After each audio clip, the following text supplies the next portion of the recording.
الحمد لله رب العالمين، والصلاة والسلام على سيد الأنبياء والمرسلين وعلى آله وصحبه أجمعين. أما بعد، فأعوذ بالله من الشيطان الرجيم. بسم الله الرحمن الرحيم. زين للناس حب الشهوات من النساء والبنين والقناطير المقنطرة من الذهب والفضة إلى آخر الآية. صدق الله العظيم. میرے دینی و ایمانی بھائیوں، عزیز بزرگوں، نوجوان ساتھیوں، قرآن مجید کی روشنی میں اور احادیث مبارکہ کی روشنی میں یہ بات بالکل واضح ہوتی ہے کہ اس کائنات میں مردوں کے لیے جو سب سے بڑا فتنہ ہے، یا یوں کہیے کہ مردوں کو فتنے میں ڈالنے والی جو چیز ہے وہ صرف عورت ہے. عورت مردوں کے حق میں فتنے میں ڈالنے والی، گناہوں پر ورگلانے والی، گناہوں کے دلدل میں، گناہوں کی سمندر میں پھینکنے والی ایک واحد ایسا فتنہ ہے جس کا ذکر قرآن مجید میں بھی اللہ تبارک و تعالیٰ نے فرمایا ہے، اور اللہ کے نبی صلی اللہ علیہ وسلم نے واضح انداز میں حدیث میں بیان فرمایا ہے. اللہ تعالیٰ نے قرآن مجید میں فرمایا کہ زُيِّنَ لِلنَّاسِ حُبُّ الشَّهَوَاتِ مِنَ النِّسَاءِ وَالْبَنِينَ وَالْقَنَاطِيرِ الْمُقَنطَرَةِ مِنَ الذَّهَبِ وَالْفِضَّةِ. اللہ فرماتا ہے کہ زُيِّنَ لِلنَّاسِ حُبُّ الشَّهَوَاتِ، لوگوں کے لیے جو شہوتوں کی چیزیں اللہ رب العالمین کی طرف سے مزین کی گئی ہیں، آراستہ کی گئی ہیں، تیار کی گئی ہیں، ان میں سب سے پہلی چیز من النساء، عورتیں. میرے عزیز بھائیوں، اس دنیا کے لیے، اس دنیا میں رہنے والے تمام مردوں کے لیے یاد رکھنے کی ضرورت ہے کہ عورت ایک بہت بڑا فتنہ ہے اس کے حق میں. اسی لیے اللہ کے نبی صلی اللہ علیہ وسلم نے بخاری کی حدیث میں صاف صاف بیان فرمایا کہ ما ترکت بعدی فتنة اضر علی الرجال من النساء. بخاری اور مسلم کی صحیح حدیث ہے. اللہ کے نبی صلی اللہ علیہ وسلم نے فرمایا میرے بعد دنیا سے چلے جانے کے بعد ہماری امت کے جو مرد حضرات ہوں گے ان کے لیے سب سے بڑا فتنہ عورتیں. میرے عزیز بھائیوں، عورتیں سب سے بڑا فتنہ ہے. اس کا مطلب یہ نہیں کہ عورتوں کی ذات یہ فتنے کا ذریعہ ہے، ایسا نہیں ہے. عورتیں ذلیل ہیں، عورتیں کمتر اور کمزور ہیں. اس کا مطلب یہ نہیں کہ عورتوں کا شریعت میں کوئی ویلیو نہیں ہے. میرے عزیز بھائیوں، ایسا نہیں ہے. اس کا مطلب جو جہاں جہاں عورتوں کو اللہ رب العالمین نے اور اللہ کے نبی صلی اللہ علیہ وسلم نے فتنہ قرار دیا، اس کا مطلب یہ ہے کہ عورتوں کے اندر اللہ رب العالمین نے ایک ایسی کشش رکھی ہے، مرد آٹومیٹک اور خود بخود وہ اس کی طرف مائل ہوتا ہے.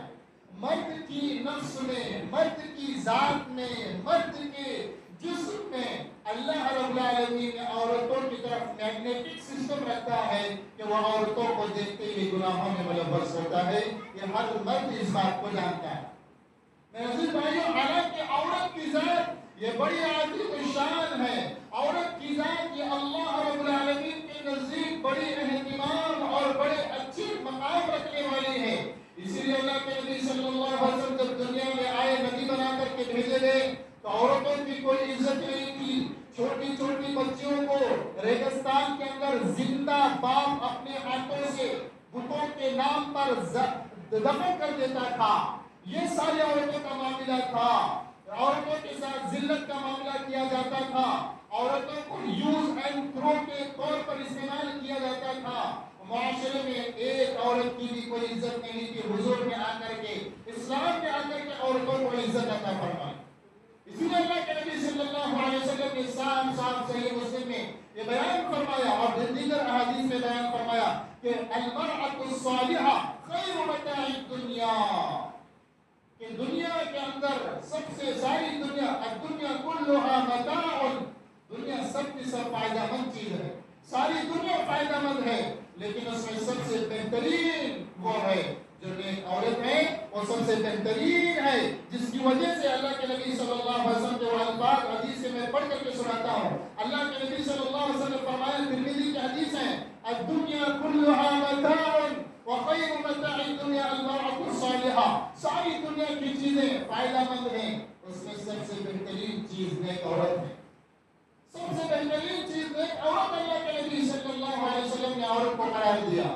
عزیز بھائیوں، قرآن مجید میں اللہ تعالیٰ نے کہا وَعَاشِرُوهُنَّ بِالْمَعْرُوفِ، اے لوگوں اپنے عورتوں کے ساتھ بھلائی کا معاملہ کرو، اپنے عورتوں کے ساتھ عزت کا معاملہ کرو۔ باپ کو اللہ کے نبی نے سمجھایا کہ اگر تمہاری بیٹی ایک ہے، اس کی اچھی تربیت کرو گے، اس کی اچھی جگہ شادی کر کے دو گے، تو یاد رکھو یہی بیٹی تمہارے جنت میں جانے کا ذریعہ بنے گی۔ اللہ ایک بیٹی کی صحیح تربیت کر اس کی پرورش کرتے ہوئے صحیح جگہ پر اسے شادی کر کے کوئی باپ دیتا ہے، اللہ کے نبی نے فرمایا وہ آدمی جنتی ہے۔ تو عورت یہ اپنی ذات کے اعتبار سے اگر شریعت کے حد میں رہے، عورت کو اللہ تعالیٰ نے پردے کا حکم دیا، پردہ کرتے رہے، عورت کو اللہ تعالیٰ نے گھر میں رہنے کا حکم دیا، اللہ کی وہ بندی گھر میں رہے، عورت گھر میں رہے، تو مردوں کے لیے فتنہ نہیں ہے۔ یاد رکھیے وہ عورت بہت عظیم مرتبے والی ہے جو شریعت کے باؤنڈری کو پار نہیں کرتی ہے، شریعت کے حدود میں رہ کر کے زندگی گزارتی ہے۔ وہی عورت اگر شریعت کے حدود اور باؤنڈریز کو پار کرنے چلی جاتی ہے تو یاد رکھیے میرے پیارے حبیب نے بخاری میں جو بیان فرمایا کہ میرے انتقال کے بعد مردوں کے لیے سب سے بڑا فتنہ وہ عورتیں ہیں، اور یہ حقیقت ہے۔ اس دنیا کا سب سے پہلا جو فتنہ آیا وہ عورت کی وجہ سے ہوا۔ اس دنیا میں آدم اور حوا کی ماں، آپ جانتے ہیں اس دنیا کے سب سے پہلا مرد آدم علیہ السلام، اور اس دنیا کی سب سے پہلی عورت حضرت حوا علیہ السلام۔ یہ دنیا کے سب سے پہلا مرد آدم اور دنیا کی سب سے پہلی عورت حوا۔ اس وقت کوئی ایسی دنیا کے اندر کوئی اور مرد عورتیں کا نظام نہیں تھا، کوئی اور انسان نہیں تھا۔ میرے عزیز بھائیوں، ہوتا یہ تھا کہ جب حوا علیہ السلام بچہ جنم دیتی تو ایک ساتھ ٹوینز پیدا ہوتے، ایک ساتھ دو بچے، ایک لڑکا پیدا ہوتا ایک لڑکی پیدا ہوتی۔ حضرت حوا علیہ السلام جب بھی بچہ جنتی، جب بھی ان کی ڈیلیوری ہوتی تو دو بچے ایک ساتھ ٹوینز پیدا ہوتے، ایک لڑکا اور ایک لڑکی، اور یہ آپس میں بھائی بہن ہوتے۔ پھر نیکسٹ ٹائم سیکنڈ مرتبہ جب ڈیلیوری ہوتی تب بھی دو بچے پیدا ہوتے، ایک لڑکا ایک لڑکی۔ تو ساتھ میں پیدا ہونے والے لڑکا لڑکی آپس میں بھائی بہن ہوتے، اور سیکنڈ ٹائم پیدا ہونے والی ایک دوسرے کے لیے اجنبی ہوتے۔ تو یہ لڑکا پہلے ٹائم پیدا ہونے والا لڑکا اور سیکنڈ ٹائم پیدا ہونے والی لڑکی سے نکاح ہوتا تھا، شادی ہوتی تھی، یہ نظام تھا، اس سے دوسرے کوئی انسان نہیں تھا۔ لیکن میرے عزیز بھائیوں، میں نے کہا اس دنیا کا سب سے پہلا فتنہ عورتوں کی وجہ سے ہوا۔ اس دنیا کا سب سے پہلا فتنہ عورت کی وجہ سے ہوا۔ حضرت آدم علیہ السلام کو دو بیٹے پیدا ہوئے، پہلے قابل اور حابل نام تھا، ایک کا نام قابل تھا، ایک کا نام حابل تھا۔ تو حابل کے ساتھ جو لڑکی پیدا ہوئی تھی وہ بڑی دیکھنے میں اتنی اچھی نہیں تھی، اور قابل کے ساتھ جو لڑکی پیدا ہوئی تھی وہ دیکھنے میں بڑی خوبصورت تھی۔ تو قابل نے اپنے ساتھ پیدا ہونے والی لڑکی جو اس کی خاص بہن ہوتی ہے اس شریعت کے آدم علیہ السلام کے زمانے کے حساب سے، تو اس نے کہا کہ میرے ساتھ جو لڑکی پیدا ہوئی ہے میں اسی سے شادی کروں گا، اسی کے ساتھ بیاہ کروں گا۔ تو اس بنیاد پر انکار، اس لیے کہ موقع نہیں تھا، قانون یہ تھا کہ جس کے ساتھ تم پیدا ہوئے ہو تمہاری بہن ہے، اور جو سیکنڈ ٹائم پیدا ہوئی ہو تمہاری بہن ہے، تم کو ان کے ساتھ نکاح کرنا پڑے گا۔ لیکن اس نے جوش میں آ کر کے اپنے بھائی حابل کا قتل کر دیا اس لڑکی کو پانے کے لیے۔ میرے عزیز بھائیوں کو معلوم یہ ہوا کہ دنیا کا سب سے پہلا فتنہ جو وجود میں آیا وہ مردوں کے لیے عورتوں کا فتنہ تھا۔ اس لیے اللہ کے نبی صلی اللہ علیہ وسلم نے بار بار مردوں کو اس بات کی تاکید فرمائی عورتوں کے تعلق سے کہ عورتوں سے بہت احتیاط برتنے کی ضرورت ہے، عورتوں کے تعلق سے بڑا احتیاط برتنے کی ضرورت ہے۔ غیر محرم عورتوں سے بات کرنا تو حرام، بات کرنا بھی حرام، حتیٰ کہ ان کو دیکھنا بھی شریعت کے نزدیک حرام ہے۔ بات تو کر ہی نہیں سکتے، لیکن جو غیر محرم عورتیں ہیں ان کو دیکھنا بھی شریعت کے اللہ رب العالمین نے حرام قرار دیا۔ اس کی وجہ یہ ہے کہ اللہ رب العالمین نے اس فتنے کو ختم کرنے کا ارادہ فرمایا۔